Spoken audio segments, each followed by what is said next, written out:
آیت کی تلاوت کا شرف میں نے حاصل کیا۔ آئیے اس پر آگے بڑھنے سے پہلے محبت و عقیدت کے ساتھ حضور تاجدار عرب و عجم،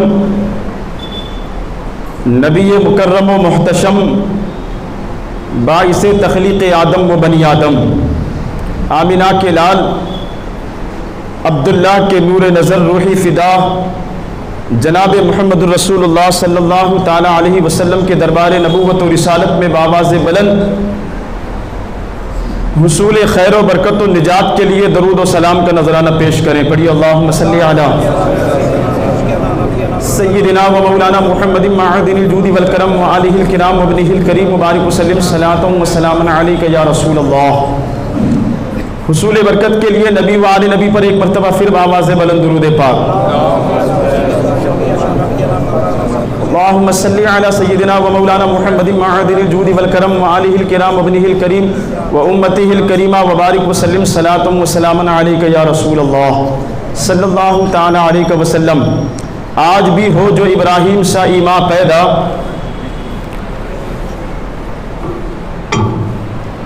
آگ کر سکتی ہے انداز گلستہ پیدا۔ رائے مسلمہ سن یہ نقطہ درس قرآنی میں ہے، عظمت اسلام و مسلم صرف قربانی میں ہے۔ حضرت ابراہیم علیہ السلام جس زمانے میں آپ کی ولادت ہوئی، پیدائش ہوئی، نمرود بن کنعان کی حکومت، نمرود وہ بادشاہ جس نے سب سے پہلے شاہی تاج اپنے سر پر رکھا اور خدائی کا دعویٰ کیا، لوگوں کو اپنی عبادت کا حکم دیا۔ شہر کے ہر چوراہے پر اور ہر راستے پر اس نے اپنے بت لگوائے تھے تاکہ جو باہر سے آنے والے لوگ ہیں اس کے بت کو سجدہ کرتے ہوئے پھر شہر میں انٹری لیں۔ بڑے بڑے دربار میں کاہن اور نجومی اس نے رکھے ہوئے تھے۔ ایک ایسا بادشاہ جس کو اللہ تبارک و تعالیٰ نے پوری روئے زمین پر حکومت و بادشاہت عطا فرمائی، اور اسی زعم میں چونکہ وہ پورے ورلڈ کا حکمران تھا، اسی زعم میں اپنے آپ کو خدا سمجھا، خدائی کا دعویٰ کیا، اللہ کے بندوں کو اپنی عبادت و پرستش کے لیے مجبور کیا، اور جو اس کی پوجا نہیں کرتا، عبادت نہیں کرتا، سجدہ نہیں کرتا، اس کے ساتھ انتہائی بربر طریقے سے ظلم اور زیادتی کی جاتی تھی۔ چاروں طرف تاریکی ہی تاریکی، اندھیرا ہی اندھیرا، جہالت کا، کفر کا، کوئی خدائے وحدہ لا شریک کی عبادت کرنے والا نہیں تھا، اس کا ذکر کرنے والا نہیں تھا، اس کی توحید کا پرچار و پرسار کرنے والا نہیں تھا۔ تو ایسے ماحول میں جبکہ لوگ وحدانیت کے نور سے پوری طرح محروم تھے، جہالت کی انتہا تھی، جہالت کی حد تھی، ایسے ماحول میں اللہ تبارک و تعالیٰ نے حضرت ابراہیم علیہ السلام کو کائنات میں پیدا فرمایا، اور آسان نہیں تھا اس وقت اپنے ایمان کا اظہار یا کسی نبی یا رسول کے لیے اپنی نبوت و رسالت کا اعلان، یا کہ عبادت کے لائق صرف اللہ کی ذات ہے، وہی وحدہ لا شریک ہے، اس بات کا اقرار و اعلان آسان نہیں تھا۔ نمرود ایک رات سویا تھا، خواب دیکھا کہ ایک ستارہ طلوع ہوا جس کی روشنی بڑھتے بڑھتے پورے شہر پر چھائی، اور پورے شہر کو اس نے روشن کر دیا۔ اٹھا گھبرا کر دربار میں نجومیوں اور کاہنوں کو جمع کیا۔ نجومی وہ ہوتے ہیں جو ستاروں کو دیکھ کر آنے والے وقت کی خبر دیتے ہیں۔ جمع کیا اور جمع کر کے اس نے اپنا خواب بتایا کہ میں نے اس طریقے کا خواب دیکھا ہے، اس کی تعبیر کیا ہے؟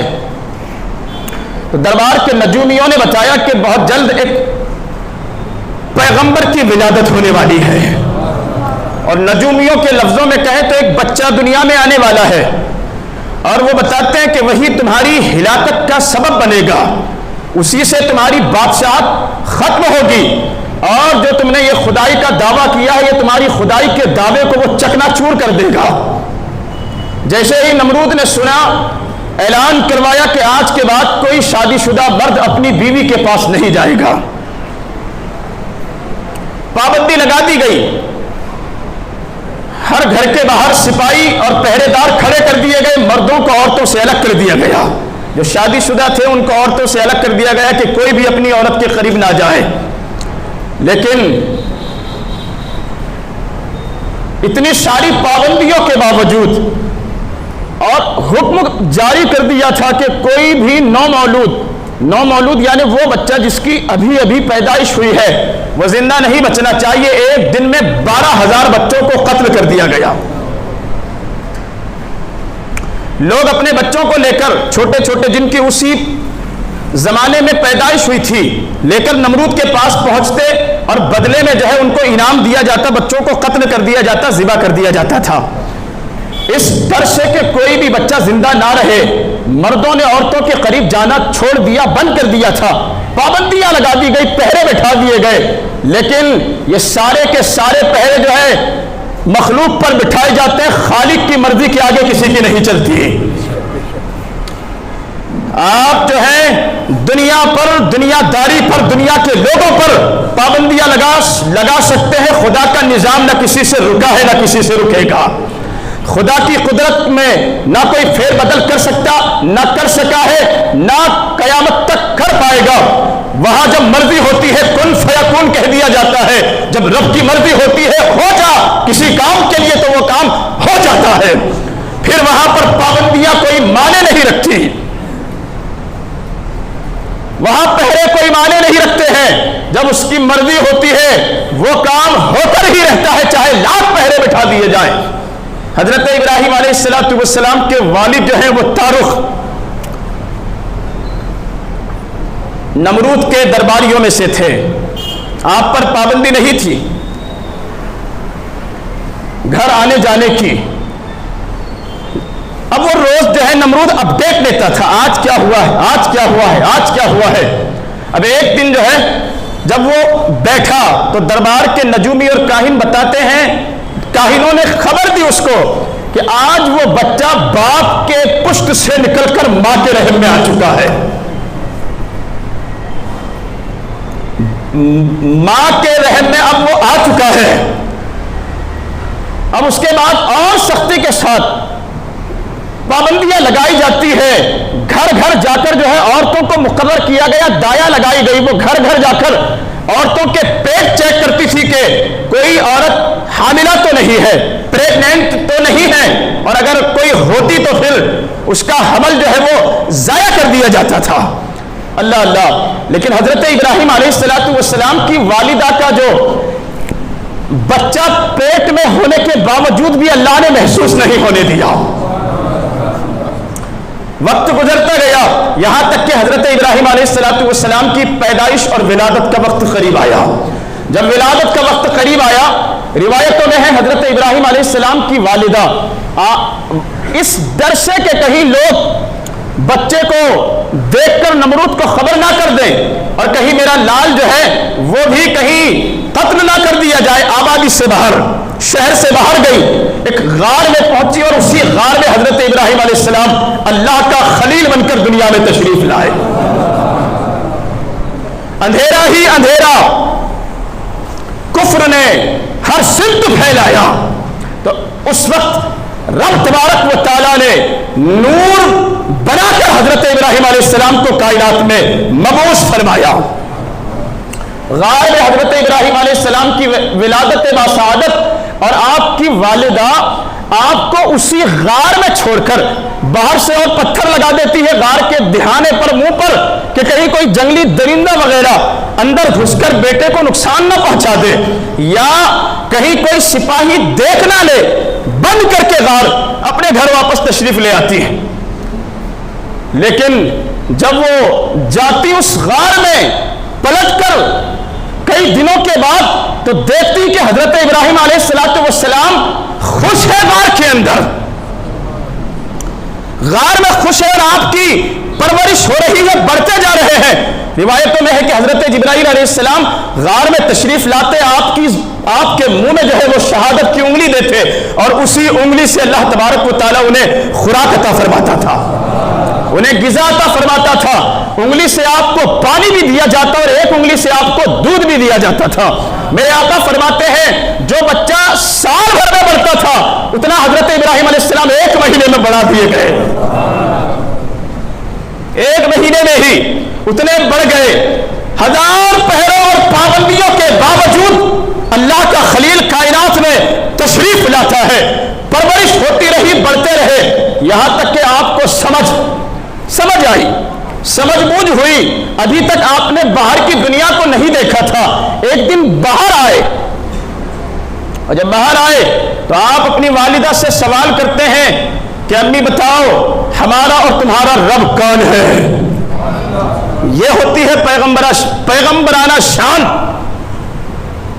تو والدہ جو ہے بیٹے کے سوال پر حیرت زدہ ہو کر فرماتی ہے کہ ابھی نمرود نے خدائی کا دعویٰ کیا ہوا ہے، لوگ اسی کو خدا مانتے ہیں۔ تو حضرت ابراہیم فرماتے ہیں کہ نمرود کا خدا کون؟ یہ جو چرند و پرند ہیں، درخت و شجر و حجر ہیں، جانور چرتے ہوئے نظر آتے ہیں، آپ کو سورج اگتا ہوا دکھائی دیتا ہے، ڈوبتا ہوا دکھائی دیتا ہے، ستارے نکلتے ہوئے دکھائی دیتے ہیں، سوال کرتے ہیں ان سب کا خدا کون؟ اور اس زمانے میں یہ سوال جو تھا نا، یہ اپنے آپ میں بہت بڑا جرم تھا، سوال نہیں کیا جا سکتا تھا۔ دھیرے دھیرے ہوتے ہوتے جو ہے وہ خبر سارے شہر میں پھیلی، اور لوگوں کو پتا چلا کہ ایک بچہ یا ایک لڑکا ایسا ہے جو نمرود کو خدا نہیں مانتا، یا ہم جن چاند تاروں اور سورج کو پوجتے ہیں وہ انہیں خدا نہیں مانتا۔ پہنچے مناظرے کے لیے، تمہارا خدا کون؟ فرماتے ہیں ربی الذی یحیی و یمیت، میرا رب وہ ہے جو زندگی بھی دیتا ہے اور موت بھی عطا کرتا ہے، جو زندگی بھی عطا کرتا ہے، موت بھی عطا کرتا ہے۔ آپ نے دیکھا کہ لوگ چاند تاروں کی پوجا کرتے تھے، انہی کو خدا مانتے تھے۔ حضرت ابراہیم علیہ السلام دلیلیں پیش کرتے ہیں، اٹھا کر دیکھیں فلما جن علیہ اللیل رأى کوكبا، اگلی کئی آیتیں ہیں۔ لوگوں کو دیکھا کہ تارے کو، سریا تارا جو بڑا ہوتا ہے نا، چمکتا ہے زیادہ، اس کو پوج رہے ہیں۔ جب وہ غروب ہو گیا، ڈوب گیا، تو حضرت ابراہیم فرماتے ہیں کہ جس کو زوال آ جائے وہ خدا کیسا، جسے زوال آ جائے وہ خالق کیسا؟ خالق وہ ہے جس کی مرضی سے ہر شے پر زوال آتا ہے، خود خالق و مالک کو زوال نہیں آتا۔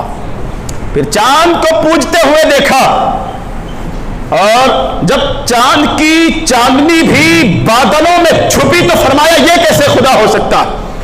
اور جب سورج کو لوگ پوج رہے تھے، آپ نے سورج کو پوجتے ہوئے لوگوں کو دیکھا تو فرمایا کہ یہ بھی خدا نہیں ہے۔ جب وہ غروب ہوا تو فرمایا جو غروب ہو جائے وہ خدا کیسے ہو سکتا؟ پھر فرماتے انی وجہت وجہی للذی فطر السماوات والارض حنیفا وما انا من المشرکین، میں اسے خالق مانتا ہوں، اپنا رخ اس کی طرف کرتا ہوں۔ للذی فطر السماوات والارض، جس نے آسمانوں اور زمینوں کو پیدا فرمایا ہے، آسمان و زمین کی ہر شے جس کی بندگی کرتی ہے، جس کی عبادت کرتی ہے، میں اسی کو خالق و مالک مانتا۔ نمرود نے اپنے دربار میں طلب کیا، پوچھتے ہیں ابراہیم مجھے خدا نہیں مانتے؟ فرمایا نہیں مانتا ہوں۔ تو کسے مانتے ہو؟ تو ابھی وہ جو سورہ بقرہ کی ایک آیت میں نے پڑھی نا، ربی الذی یحیی و یمیت، میرا رب وہ ہے جو زندگی بھی عطا کرتا ہے اور موت بھی دیتا ہے۔ تو نمرود کہنے لگا یہ کام تو میں بھی کر سکتا ہوں، یہ کون سی مشکل بات ہے؟ اب اس نے زندگی دینے اور مارنے کے جو مفہوم تھا اس کو سمجھا ہی نہیں۔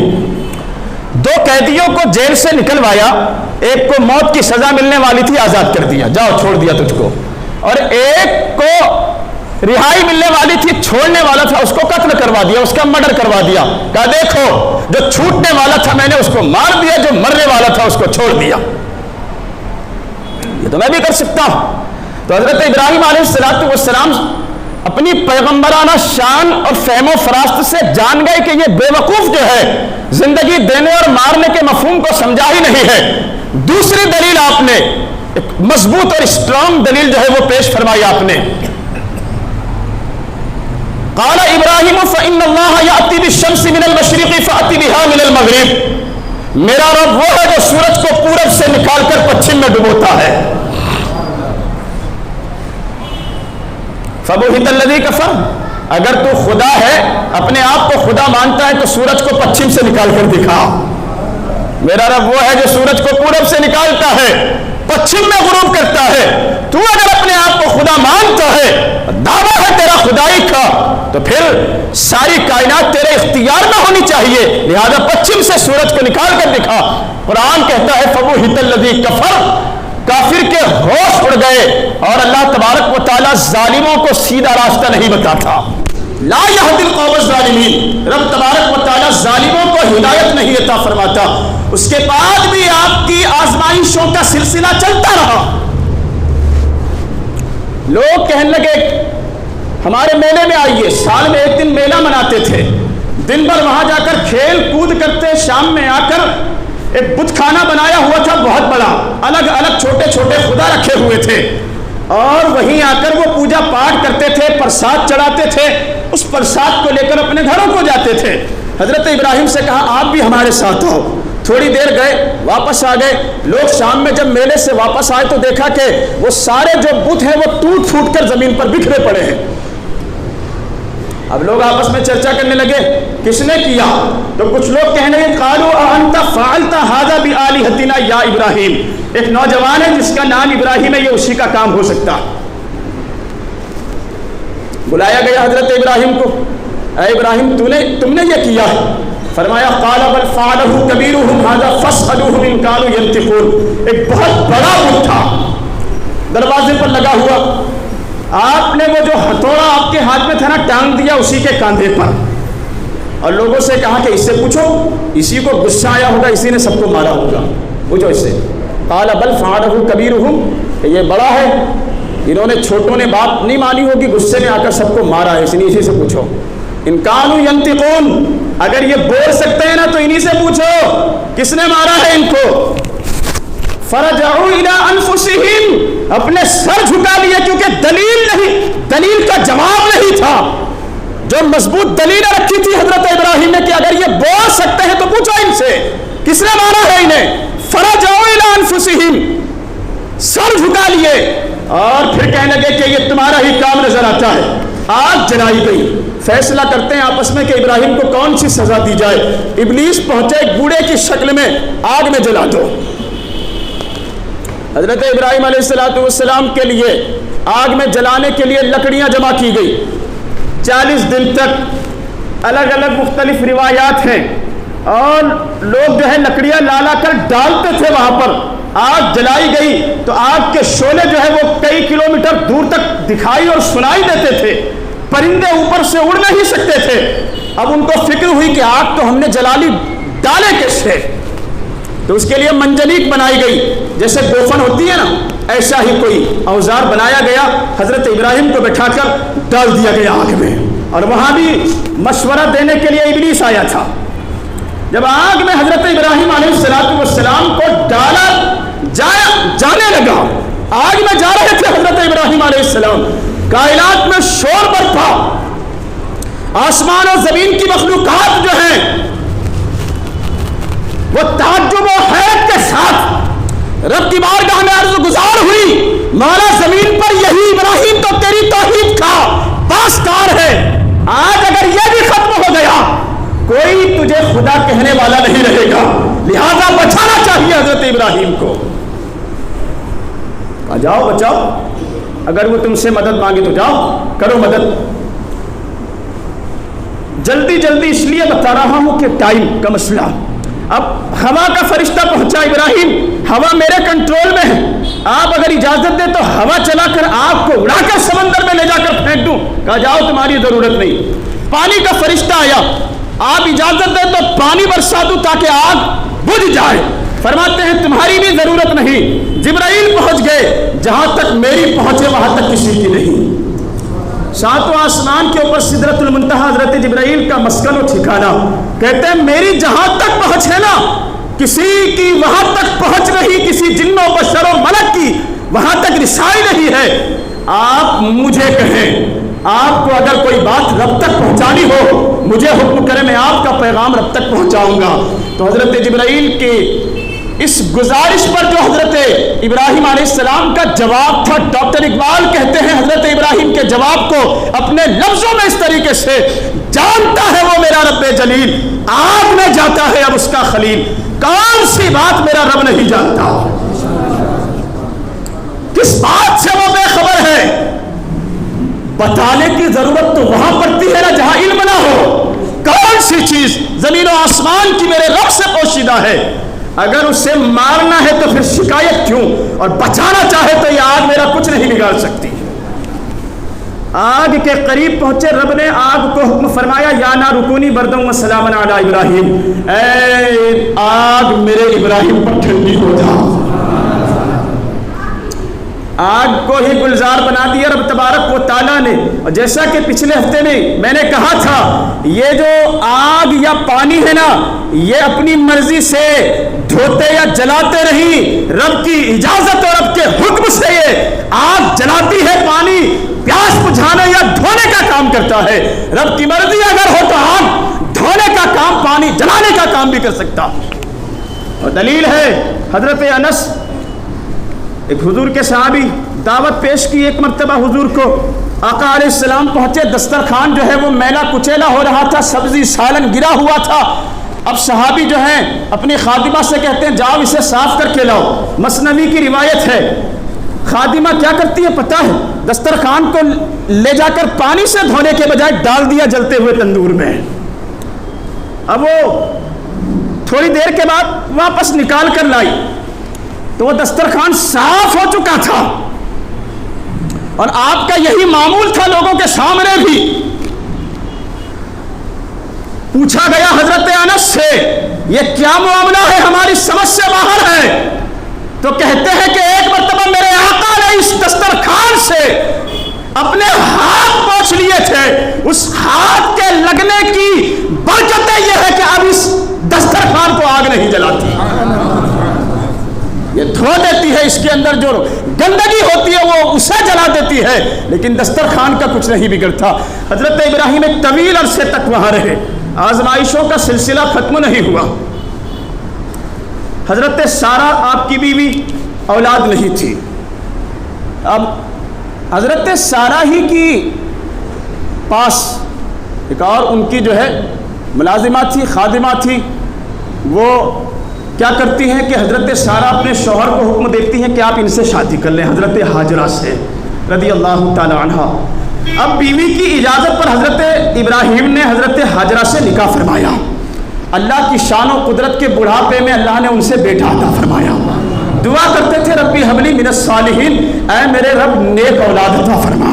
تو اولاد مانگو نا اللہ سے تو نیک مانگا کرو، اس لیے کہ نیک اولاد ہوگی اگر تو آپ کے لیے دنیا میں بھی نام روشن کرے گی، آپ کے وقار کو بڑھائے گی، عزت کو بڑھائے گی، اور قبر و حشر میں بھی نیک اولاد جو ہے آپ کے دنیا میں جانے کے بعد بھی مغفرت کی دعائیں کرے گی، مغفرت کا ذریعہ اور سبب بنے گی۔ اس لیے کہ حضور نے فرمایا جو شخص نیک اولاد دنیا میں چھوڑ جائے تو وہ نیک اولاد جو ہے اپنے ماں باپ کے لیے مغفرت کا ذریعہ بنتی ہے۔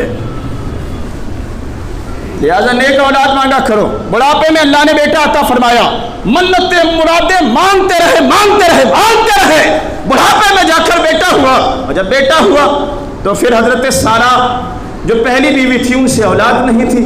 اب وہ حضرت ابراہیم سے کہتی ہیں ان دونوں کو لو، اپنی بیوی اور بچے کو ملک شام سے اور عرب میں وہاں لے جا کر چھوڑو جہاں پر کوئی آبادی بھی نہیں ہے، شجر و حجر بھی نہیں ہے، پانی بھی نہیں ہے۔ اب حضرت ابراہیم جب سوچ میں پڑے تو جبرائیل پہنچے رب کا حکم لے کر کے، جو سارا کہتی ہے وہی کرو۔ لیا بیوی اور بچے کو، حضرت ہاجرہ اور اسماعیل علیہ السلام چند دنوں کے یا مہینے کے بچے تھے، میلوں کا سفر کر کے وہاں پہنچے جہاں آج اللہ کا گھر ہے۔ میلوں کا سفر، ملک شام سے عرب، سعودیہ، یہ سعودی بھی آج کل، پہلے حجاز کہا جاتا تھا، اب وہاں پہنچے اور ٹھیک کعبے کے سامنے ایک جگہ لے جا کر بٹھا دیا، اور ایک تھیلا تھا آپ کے پاس مشکیزہ، پانی تھا اس میں اور کچھ کھجوریں تھی، وہ بیوی کو دی اور پلٹ کر واپس آنے لگے۔ اور جب پلٹ کر واپس جانے لگے تو بیوی سوال کرتی ہے، اے ابراہیم، یہ آپ ہمیں جنگل میں بے یار و مددگار، یہاں دور دور تک کسی بشر کا نام و نشان نہیں، چرندے پرندے بھی نہیں ہے، پانی بھی نہیں ہے، کس کا سہارا چھوڑ کر جا رہے ہیں؟ کوئی جواب نہیں دیتے، چلے جا رہے ہیں۔ تو پھر حضرت سارہ جو ایک نبی کی بیوی اور ایک نبی کی ماں تھی، سبحان اللہ بولا کرو، وہ اپنا سوال بدلتی ہے کہ ابراہیم جواب نہیں دے رہے تو کچھ وجہ ہوگی، پوچھتی ہیں کیا اللہ نے حکم دیا ہے؟ فرمایا ہاں یہ اللہ کا حکم ہے۔ سوچو آپ کی ہماری اگر بیوی ہو اور آپ لے جا کر آبادی سے باہر پہاڑ میں لے جا کر اگر چھوڑ دیں، کیا کرے گی وہ؟ آپ اگر کہیں کہ اللہ نے رب کی طرف سے مجھے خواب میں ایسا کرنے کا حکم ملا ہے، بشارت ملی ہے، میرے بان پکڑ لے گی، کپڑے پھاڑ لے گی، پورے داڑھی نوچ لے گی، سر کے بال جو ہے وہ کھینچ لے گی۔ جھوٹ بولتے ہو تم، رب تبارک و تعالیٰ جو 70 ماہ سے زیادہ مہربان ہے، وہ کل ایسا حکم دے گا کہ چھوٹے سے بچے کو لے جا کر چھوڑ دو جنگل میں، دامن پکڑ کر کہے گی یا تو یہی رہو ہمارے ساتھ یا ہم کو بھی لے کر چلو، یہی ہوگا نا۔ لیکن وہ نبی کی بیوی، نبی کی ماں، اور تو اور کے انہیں کی اولاد سے امام الانبیاء تشریف لانے والے تھے۔ بات سمجھ میں آئی تو سبحان اللہ بولو۔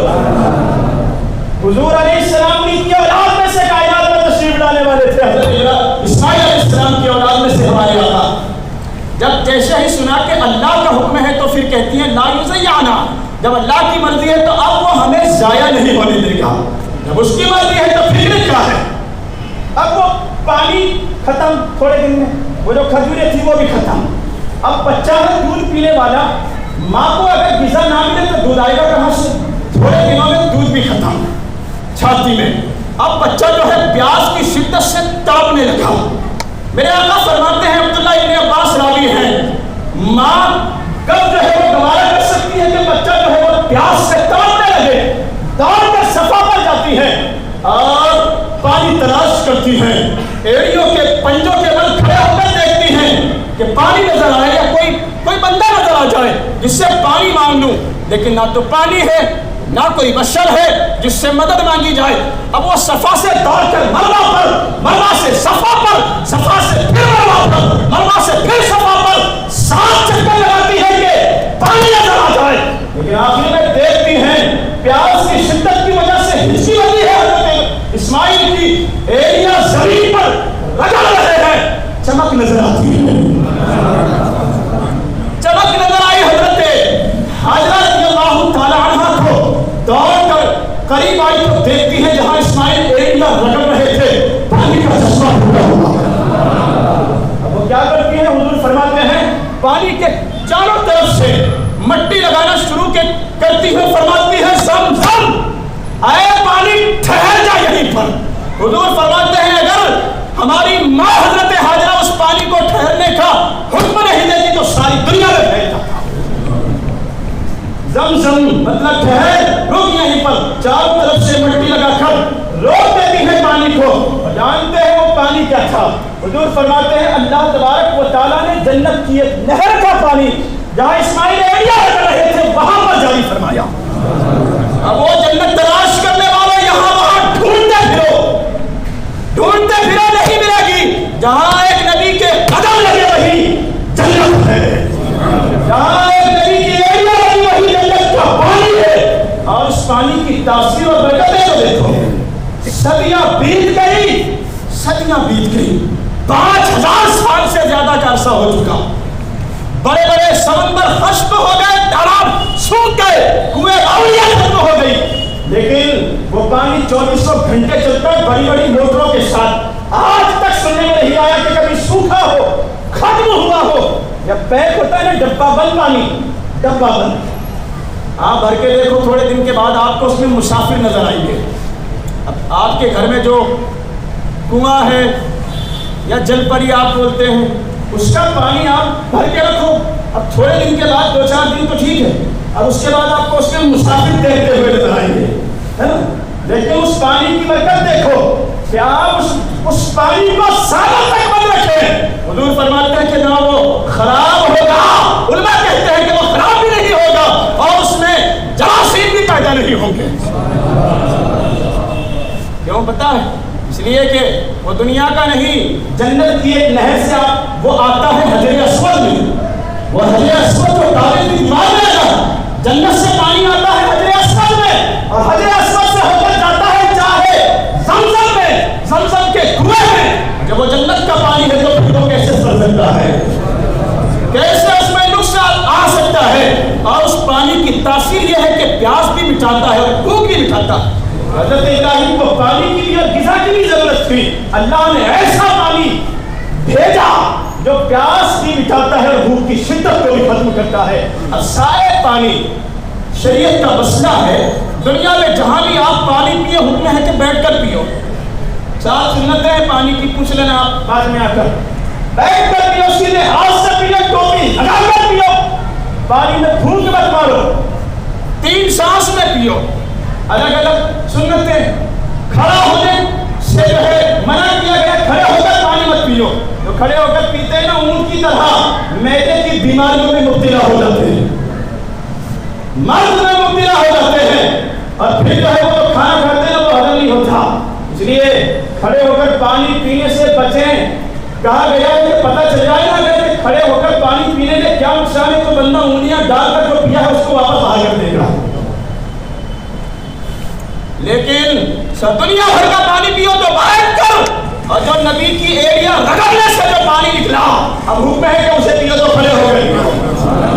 دنیا کا پانی کھڑے ہو کر پیو تو نقصان کرتا ہے, آب زمزم کھڑا ہو کر پینے میں فائدہ عطا کرتا ہے, وہ جسمانی بیماریوں کو ختم کرتا ہے. وہ تاثیر رکھی اللہ تبارک و تعالیٰ نے. قبیلہ گزر رہا تھا, قبیلہ بنی جرہم, یمن کا ایک قبیلہ, اور وہ کہیں اور ملک شام جا رہے تھے.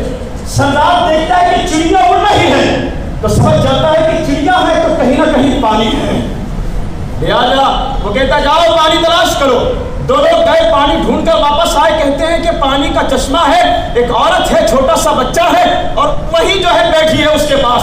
اب وہ سردار پہنچا, حضرت حاجرہ سے کہتا ہے اجازت ہو تو میں اپنے قبیلے کو یہاں ٹھہرا دوں. رات کا زمانہ ہو تو چل چل نکل یہاں سے, جس کی لاٹھی اس کی بھینس والا کام. لیکن وہ امن و امان والا دور تھا. سردار اجازت مانگ کر ٹھہر جاتا ہے وہیں پر. اسماعیل علیہ السلام پڑھتے رہے, اور پھر وہ واقعات بھی ہوئے. آزمائشوں کا سلسلہ ختم نہیں ہوا. جب 8 سال جب بولنے اور چلنے پھرنے کے قابل ہو گئے تھے تو رب نے حکم فرمایا تھا فلما بلغ معه السعي, جب وہ چلنے پھرنے کے قابل ہو گئے تو حضرت ابراہیم علیہ السلام نے وہ خواب دیکھے تھے قربانی کے. سوال ہوتا ہے نا کہ قربانی کیوں ہے, وہ قربانی کا خواب دکھایا گیا, اونٹ ذبح کیے, مال آپ نے اٹھایا. 3 دن مسلسل خواب دیکھنے کے بعد آخر میں فیصلہ کیا جو سب سے عزیز ہے رب کی طرف سے حکم ملتا تھا اس کو ہماری راہ میں ذبح کرو. لے کر 10 ذوالحجہ کو پہنچے, بیٹے کو ذبح کرنے کے لیے. ابلیس روکتا ہے کہ ابراہیم خواب تو خواب ہوتا ہے, کیا کوئی باپ اپنے بیٹے کو ذبح کرتا ہے صرف سپنا دیکھ کر؟ فرمایا نکل. انبیاء کرام کا خواب جو ہے وہ اللہ کا پیغام ہوتا ہے. اسماعیل علیہ السلام کو بہکانے گیا, تمہارا باپ تمہیں ذبح کرنے لے جا رہا ہے, کسی دوست کے یا نہیں. اسماعیل کہتے ہیں کہ یہ تو ایک جام ہے, اللہ اگر لاکھوں دے تو اس کے نام پر سب کو اب وہاں نہیں چلی تو ماں کے پاس پہنچا, کہتا ہے تمہارا شوہر بچے کو ذبح کرنے لے گیا ہے. حضرت حاجرہ کہتی کوئی باپ ایسا کر سکتا ہے؟ تو ابلیس کہتا ہے کہ انہیں لگتا ہے کہ اللہ نے حکم دیا ہے. فرماتے ہیں تو شیطان معلوم ہوتا ہے, جب اللہ نے حکم دیا ہے تو تو کون ہوتا ہے روکنے والا؟ ابلیس معلوم ہوتا ہے. کل کنکریاں ماری گئی تھی تینوں کی طرف سے,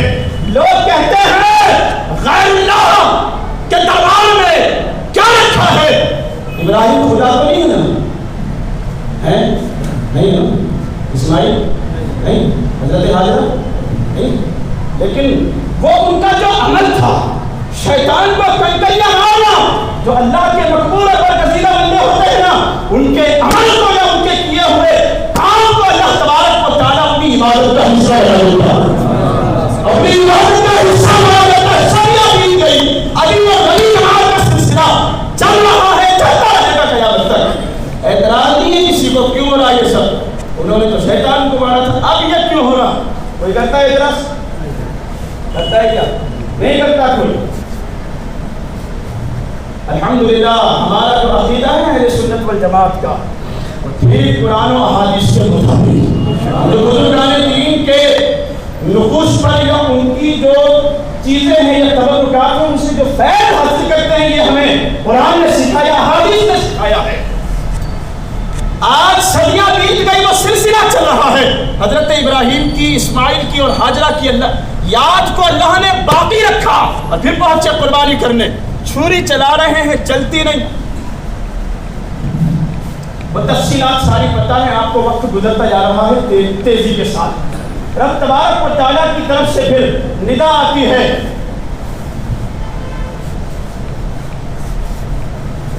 سلام بھیج رہا، سلام علی ابراہیم، رب سلام بھیج رہا ہے، اور حضرت ابراہیم سے کہا جاتا ہے کہ اے ابراہیم تم نے اپنا وعدہ سچ کر دکھایا ہے، اور ہم تمہاری یہ جو نشانی ہے یہ یاد سے باقی رکھیں گے۔ لہذا وہ قربانی کا جو سلسلہ ہے وہیں سے چلا رہا ہے اور چلتا رہے گا قیامت تک انشاءاللہ۔ بڑا ثواب رکھا ہے اللہ تبارک و تعالیٰ نے، جو مالک نصاب ہے۔ یہ جو ٹاپک ہے نا ابھی ختم نہیں ہوا ہے، وقت درکار ہے، اگلے ہفتے پھر بات کریں گے انشاءاللہ۔ قربانی حضرت ابراہیم علیہ السلام کی سنت بھی ہے اور امت پر واجب بھی، جو مالک نصاب ہے۔ مالک نصاب کو زکوٰۃ والے نہیں بھرا، 52 تولہ چاندی بھی جس کے پاس ہے وہ بھی جو ہے قربانی کریں گے، یا اتنا مال کسی کے پاس ہے، تجارت کا قرض ہے، لیکن قرض آپ کے پاس اتنی پراپرٹی ہے کہ آپ اس میں سے قرض دے سکتے ہیں، تب بھی قربانی کرنا پڑے گی۔ گھر میں اگر باپ، ایک بیٹا، 2 بیٹے، 4 بیٹے، سب کی الگ الگ کمائی ہے، اگر بالغ ہے، اگر اولاد، تو ایک قربانی سے کام نہیں چلے گا، سب کو اپنی اپنی قربانی الگ الگ کرنی پڑے گی۔